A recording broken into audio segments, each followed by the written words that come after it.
Hey, everybody, we're live. Welcome. And without any further ado, my Stanford friend, Oakland Athletics President Dave Kaval, who's been working tirelessly to build Howard Terminal. Dave, how are you doing? Welcome. Thanks so much for having me, Zennie.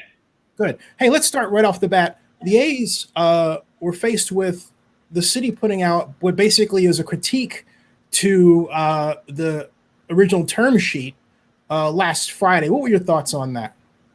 Well, you know, we gave the city an initial proposal in January that we spent almost a year together working with them, 3 meetings a week, hours of negotiation, legal teams, financial consultants, everyone on both sides. And so we felt we were pretty close when we put forth our proposal and framework in January. We hadn't got a lot of feedback, so we made that public in April, and that's when we asked for a vote of the city council, non-binding vote, but just a direction, get a sense of direction from them before the summer recess. And that's how we've gotten to this point where in 2 weeks, hopefully the city council will take an affirmative vote and really show that they have a shared vision for the waterfront ballpark, and that the financial framework, us paying for the on-sites, them focused on the off-sites, an arrangement that actually uses the tax increment in an effective way can mean a project that's a win for everyone. Hey, take me back, because I'm trying to find out essentially what happened that led you all to a path where you and Major League Baseball said, hey, you know what? Fish or cut bait. It's Howard Terminal or bust. And I go back to, and correct me if I'm wrong, but I'm thinking October 11th, 2019, the passage of the dual bills, in particular, SB 293 Skinner. Yes. And baked in that legislation, I believe in, among other places, Subdivision 10 is a call for an agency, a fiscal agency. But how did we get from SB 293 Skinner being passed on October 11th of 2019 to where 3 weeks ago, the county is faced with a presentation by the city where Molly Mayburn announces we're basically dumping it? And I'm thinking, wait a minute, this is not on the schedule to begin with in terms of approving the financial authority. Yes. How do we lose a whole year? And all of a sudden the city is scrambling to get the county's buy-in, and the county seems to forget that, oh my God, hey, it's a tax increment financing area, so they have to have our money and BART and AC Transit, the school district, and everybody else. The people they should have been negotiating with last year, in the outset. What happened? Well, I mean, 293 and Nancy Skinner has really been supportive of us in putting forth that legislation. It passed several houses unanimously. The Senate, I think it passed unanimously.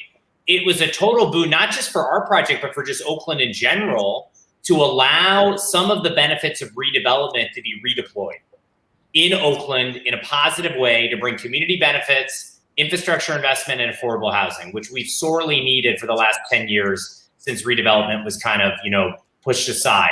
So we were really proud of that. We obviously lobbied heavily for it, and we continue to believe it should be used for the tax increment financing districts, both the on-site and the off-site. We think this is an exceptional way to do it in the most efficient way possible to generate the dollars needed and take advantage of the fact that this project is going to lift the property values and taxes. It's going to be money that normally wouldn't exist. So we're not arguing over money that the city's already going to get. This is newfound dollars that can be channeled back to make the project happen, to pay for things like workforce development, and also obviously for affordable housing, and create a project that's a win. And so we're doing everything we can to advance that.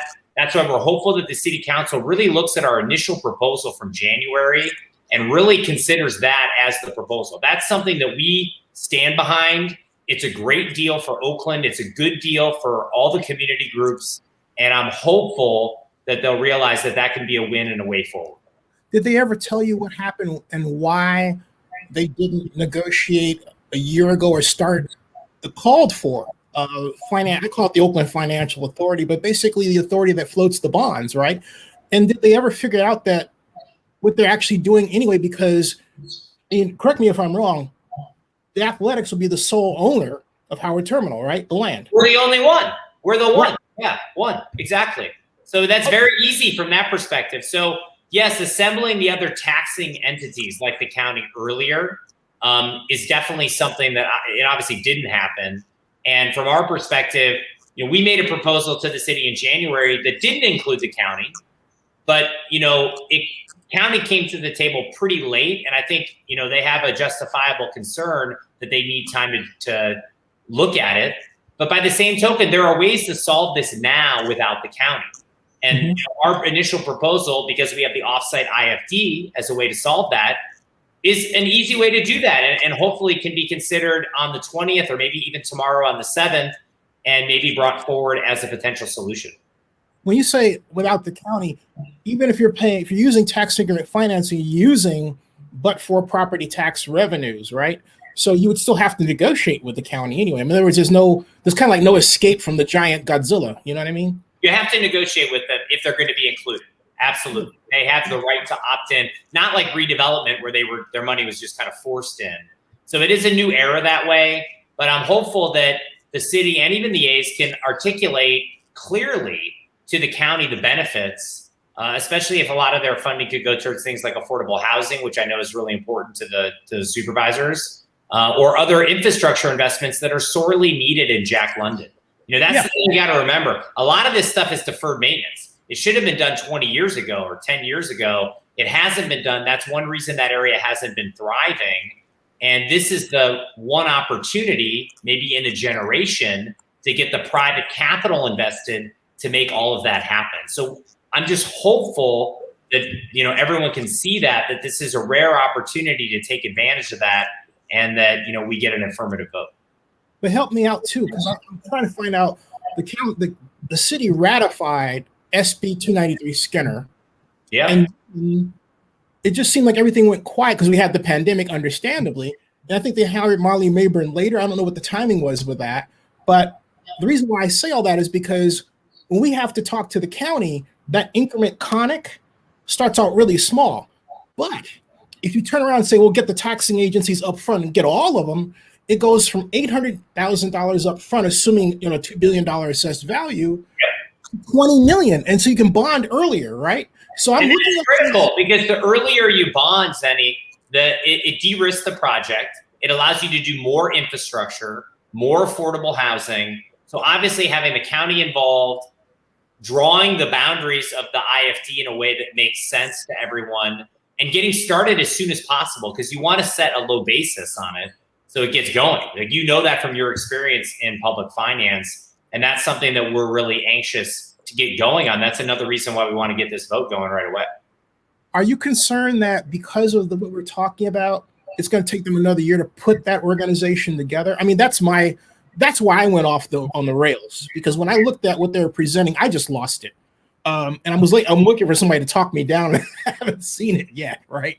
No, we share that concern, Zennie. And I think on a fundamental level, one, we need to know that the city and council members share our vision for the waterfront. And secondly, we need to have an understanding that there's enough competence and execution ability to make a deal happen.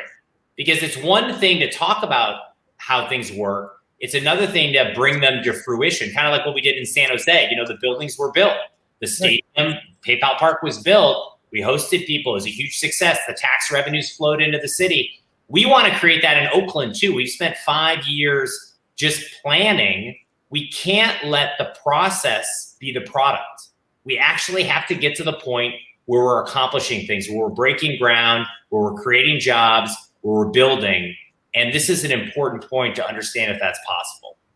Oh, my other question too is that given that the A's are the sole owner of Howard Terminal, and you're looking at getting a payback of maybe $500 million or $612 million, has anyone talked to you all strictly about assessed values? Because I looked at each and every one of the consultants' reports. They don't even take a look. They don't even do this. They don't even bother to do what I've done. Well, I lost it, but I had my spreadsheet out there. Yeah. But they don't even have a spreadsheet, right? And I'm thinking, wait a minute, how did we do that internally? We have all that internal analysis, and the city has hired a series of consultants to hopefully do their own analysis on that. I haven't seen it personally, but it's in a critical amount because it actually shows what dollars can be generated on what timeline. Right. And you're going to understand when you can do the bonding and all the critical pieces, Zennie, to make something like this happen effectively. Yeah, and that's what, I'm glad you said that, because I forget the spreadsheet. My point is, I haven't seen anything from Robert Gamble and his people at Public Finance Management that shows me a time series of tax increment financing. In other words, I'm saying, how are you guys talking about this? It's like you're flying without a net. It's like you're going around and you're like, oh, I can't figure out where it's going, but they don't know it. And yet they're talking about the shape of the district, and it seems like they've got it backward, as I would say. Excuse me for saying it that, but it's like, well, wait a minute, you're talking about the shape of the district, but you should be talking about how much excess value you have up front, which leads to my question. Are you opposed to having, like, say, being the master developer and having a developer partner that would then build some of these structures with you up front so you can goose up the assessed value and get, a better tax increment finance bang for the buck? Oh, we're very open to that. And we've actually met with a lot of local developers and even national developers on that. I think the key gating moment was to get the entitlements. Once we get the entitlements, then we can say, hey, this project, $12 billion, it's going to probably have 8 or 9 different partners involved. Someone's going to build a hotel. Someone's going to maybe help out with some of the horizontal infrastructure. Someone's going to build the commercial. Maybe we'll do some of the housing. Like we did the same thing in San Jose. We just haven't got to the point where we get it entitled, and then you can have that second conversation. And it's just taken so long, Zennie. I mean, I think that's the struggle for us and for everyone involved with the A's, especially because our existing stadium is just really past its useful life, that we need to know. We need an answer. Even if the scary answer is no, we need to know, because we owe it to everyone to come to some type of resolution on this 20-year saga. What's your position on, you got Ray Bobbitt's group, Dave Stewart, athletics legend. It seems like there would be this great synergy between the athletics, which also have an interest down in East Oakland. And if the city got religion and decided to follow SB 293 Skinner, you could park some money down there. Have you all ever got together and had a meeting and said, hey, look, this is how we could possibly get together? Has the mayor brokered that deal? Have you talked to the mayor by chance? Well, we've been spending almost all our time on the waterfront deal because it's so big and there's so many aspects to it, Zennie. So we haven't spent a great deal of time on the Coliseum portion. Obviously, we bought the county out, and now we're kind of waiting to see how the city council addresses, the disposition of their share. For a long time, they were saying they weren't even going to sell it. They wanted a joint venture. We were open to that too. I think the key thing is about shared vision. Our vision for that property is an arena, and then public open space, commercial, residential, including affordable housing, and things like grocery stores. It's pretty similar to what Dave Stewart has said. An NFL team, I think, is a real challenge, because if you put an NFL stadium there, Zennie, it's going to crowd out space for some of that other development. You're going to need a lot of parking. Mm-hmm. And I'm not sure if that's the best use, to have just the stadium surrounded by a sea of parking. We've kind of done that the last 50 years. That's been good in some ways, but in other ways, maybe it hasn't achieved the potential for East Oakland, and in meeting with many community leaders and groups. So I just want to be open to having a shared vision, if we partnered with someone or if we did it ourselves, that really reflected the true interests of East Oaklanders. We've been there 55 years almost. We are one of the longest standing businesses in that area. And, I think it needs to be something different than it is now. Let's talk about Las Vegas. What was the aha moment where you all said, okay, we have to check out Las Vegas? What was the trigger? Did somebody say something? Was it just a realization? Did a number go? I mean, was it the pandemic and the impact on the athletics, or combination of things? What happened? Well, I mean, it really was directed by the league, and I think they were concerned with the timing. We received a letter from the city actually on opening day that stated that the earliest the stadium could be open is 2027. And when we saw that, and we knew that a lot of, hurdles still needed to be overcome, we knew our lease was only through 2024. We've made efforts to extend it, and they have not gone anywhere. So we're really running out of time. And I think all those factors together made the commissioner, Rob Manfred, and his group really direct us that, like, hey, we need to have some other options that are possible. And they really directed us right to Las Vegas, because that is a community that does large public-private partnerships. They move quickly. Obviously, you've seen the success of the other pro sports teams there, the Raiders and the Golden Knights, and they felt that it was really important that we open that parallel process in Southern Nevada as soon as possible. And we are taking that direction and we're running with it. And we've had a series of meetings. I'm going back to Las Vegas later this week on Thursday, Friday, and Saturday to continue those meetings because we have to have a place to play. We are a Major League Baseball team. We need a Major League stadium. We are in a very dangerous position that we're not going to have that, and we need to act quickly. Now, I will never bet against Las Vegas again. It has my favorite economic development officer of all time. That's Stephen Hill. I had the pleasure of meeting him during the groundbreaking for the convention center in 2018, right?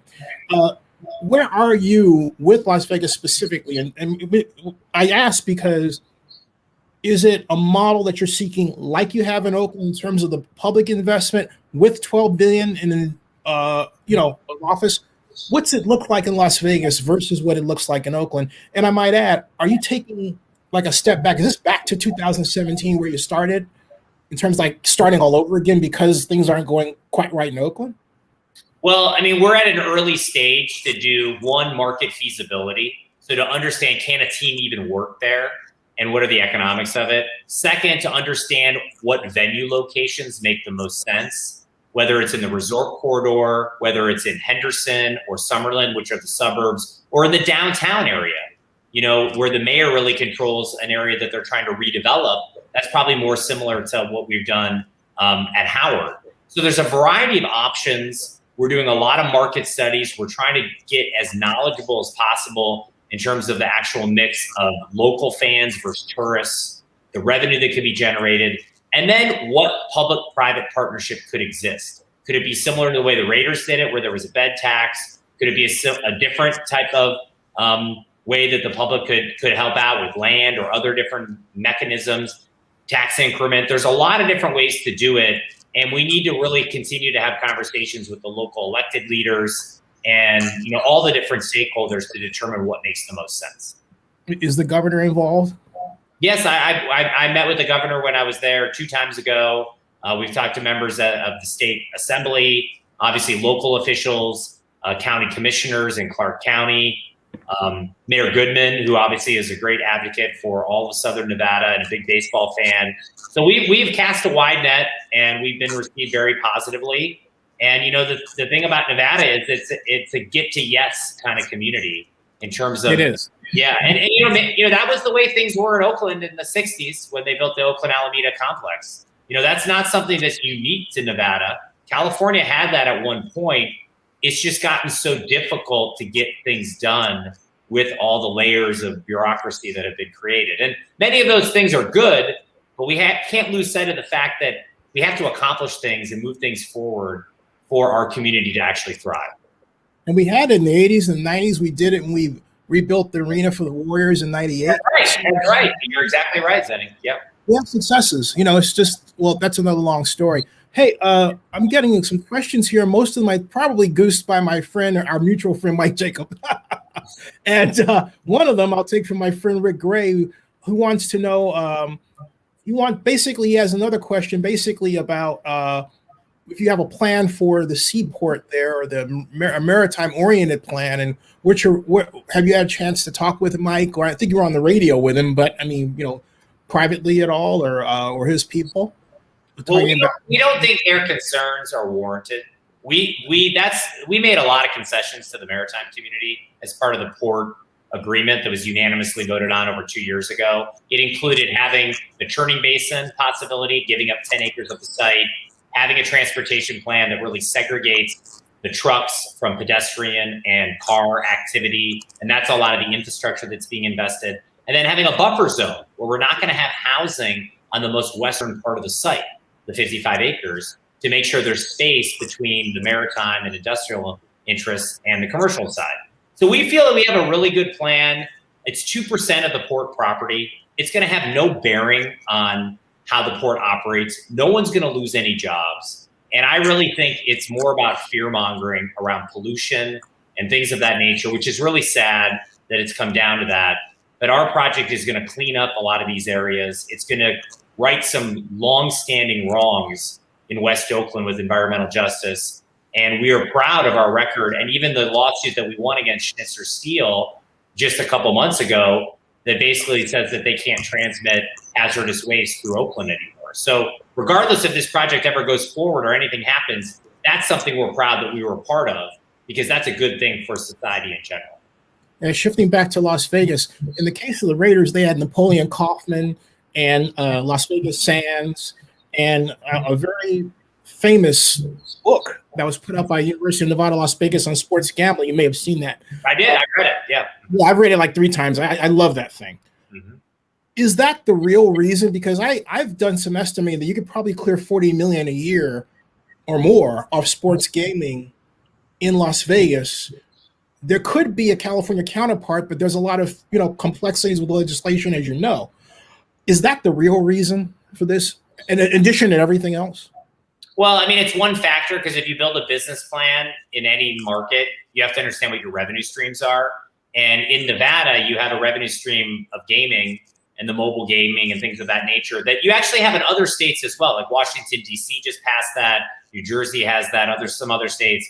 California, that's not possible based on the state laws. So you just have to weigh all these things in terms of what makes the best business decision, especially when you don't have any additional options where you are, so like we're at a situation where we've spent 20 years trying to make this market work. We are in our bottom of the 9th inning. We're hopeful that we get an affirmative vote, but we have to be prudent and realistic about where we stand.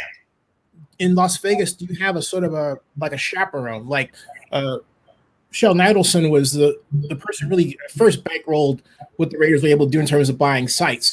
But is that the case with you all? Who's your go-to in Las Vegas?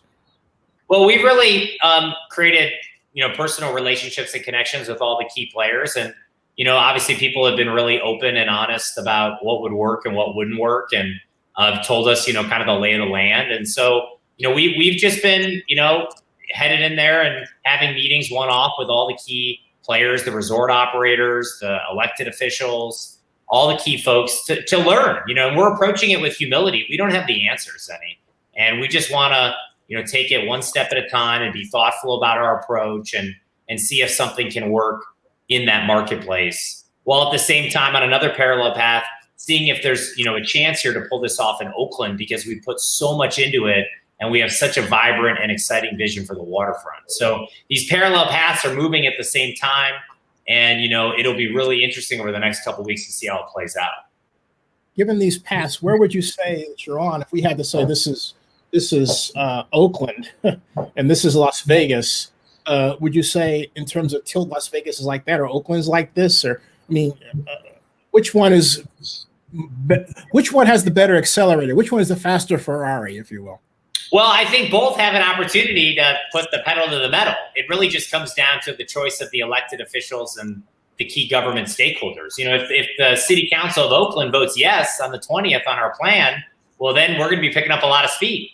That's going to be a huge momentum builder, but we don't know if that's going to happen yet. And we have the workshop tomorrow where I think we'll get a really good indication of how the council is feeling on our proposal, on the staff report that obviously had kind of a different approach in terms of how they want to solve this that really doesn't work for us and is not really consistent with something that makes sense financially. So it's going to be really interesting to see the next couple of days. What would you like to see come out of tomorrow's meeting? I'd like to see some consensus around a shared vision for a waterfront ballpark that the A's are paying for, and that the financial framework where we handle all the on-sites, the off-sites are something that the city handles with the tax increment, is agreed to. That's our broad framework. We're hopeful that we can get some consensus on it and drive towards a resolution that makes sense for all parties.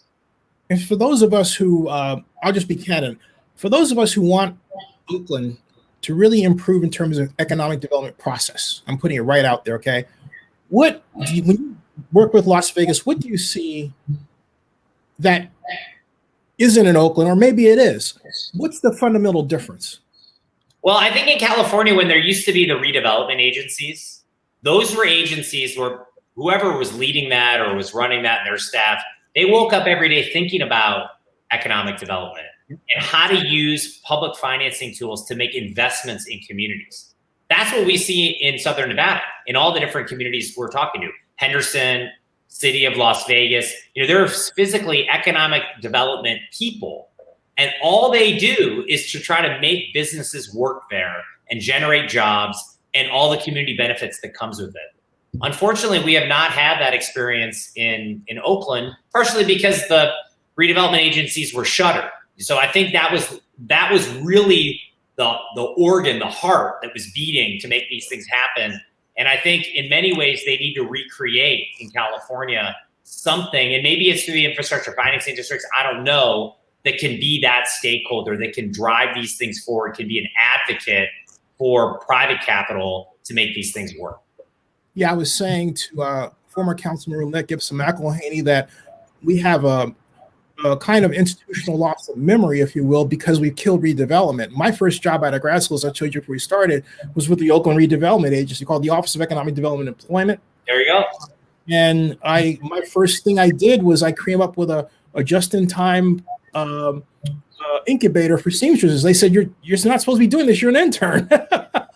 But, we were being orders to Japan and everything. But anyway, the point is that kind of thinking, yeah, you're right. It is gone. It can be brought back, and I want to bring it back. But also, I think a project like this, Zennie, if it could get approved, yes, will create the knowledge base to create other projects like it, which could change the trajectory of a community. Because it could be 6, 7, 8 other deals. Because remember, look, Kaiser was going to do a big headquarters in Oakland. It didn't work out. Uber was going to be up in Uptown Station. That didn't work out. There's been a long track record of these projects getting close, but not there. We need to get a breakthrough on one, develop the institutional knowledge at City Hall to get it done, and maybe the relationships with the county and the other agencies. And then you can just rinse, repeat, and get these things going and generate all the benefits. And that's going to create a tax base for this community to really thrive in a way that it hasn't had in generations. And in closing, how about Matt?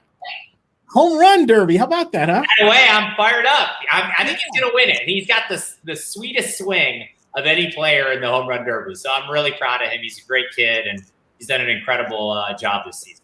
Be awesome. Yeah. Any closing thoughts for A's fans? I hope this works out for Oakland, but I also hope it works out for Las Vegas, because I'm not going to lie to folks, people. I've covered CES for 10 years, folks, and Las Vegas culture, the hardest thing for me is the Raiders Las Vegas situation, your situation with Las Vegas. But I've been a fan of Las Vegas for 15 years in economic development. And, that's a formidable opponent. That's how I look at it. But they're great people. Your thoughts? I think my thoughts are we're really hopeful that we get a positive outcome on the 20th. But at the end of the day, we just need an outcome, because this has gone on sideways for too long. It's not fair to anyone. It's not fair to the community, our players, our fans, that this is this ongoing saga.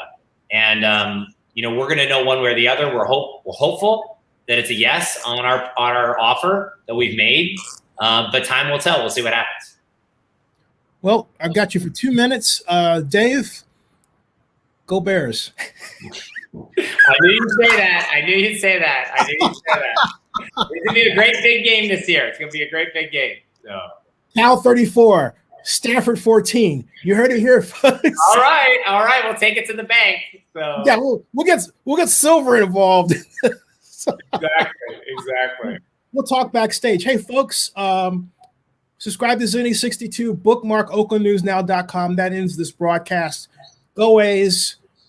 Oakland, work together with Alameda and which we used to do to keep the athletics in Oakland.